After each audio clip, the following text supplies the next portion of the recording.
ജോർജോ എന്നു പേരുള്ള ഒരു കുട്ടി തൻ്റെ അമ്മയുടെ കൂടെ കടൽക്കരയിലൂടെ നടക്കുകയാണ്. അപ്പോൾ ഈ കുട്ടി അമ്മയോട് പറഞ്ഞു, അമ്മേ, ഞാനൊരു നല്ല സുഹൃത്തിനെ കണ്ടുപിടിച്ചു. അവനെ ജീവിതത്തിൽ നിലനിർത്താൻ ഞാൻ എന്താണ് ചെയ്യേണ്ടത്? അപ്പോൾ അമ്മ ആ കടൽക്കരയിൽ നിന്നും 2 കൈയിലും മണലുകൾ കോരിയെടുത്തു. എന്നിട്ട് ജോർജയോട് പറഞ്ഞു, നീ ഇതിലേക്ക് നോക്കൂ. അമ്മ ഒരു കൈയിലെ മണല് ഇങ്ങനെ ഇറുക്കിക്കൊണ്ടിരിക്കും തോറും ആ മണലുകൾ എല്ലാം ഊർന്നൂർന്ന് താഴേക്ക് പോയി. ഒരു കൈ മാത്രം അമ്മ തുറന്നു പിടിച്ച കൈയിലെ മണൽ അവിടെ തന്നെ ഉണ്ടായിരുന്നു. അപ്പോൾ ജോർജോ പറഞ്ഞു, എനിക്ക് എല്ലാം മനസ്സിലായി. മാനുഷിക ബന്ധങ്ങൾ ദൃഢമാകുന്നത് നമ്മുടെ കൂടെയുള്ളവർക്ക് അവരർഹിക്കുന്ന സ്വാതന്ത്ര്യം നൽകുമ്പോഴാണ്.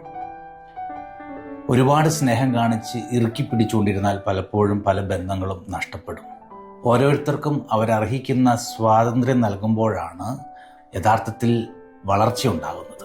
ഒരിക്കലൊരു വീട്ടമ്മ എന്നോട് ഇങ്ങനെ പറഞ്ഞു, ആ വീട്ടമ്മയ്ക്ക് നല്ല ഗാർഡൻ ഉണ്ടാക്കണം എന്ന് ആഗ്രഹമുണ്ട്, പൂച്ചട്ടികൾ മേടിച്ചു വെക്കണമെന്നുണ്ട്, വിവിധ തരം ചെടികൾ വളർത്തണമെന്നുണ്ട് എന്നൊക്കെ പറഞ്ഞു.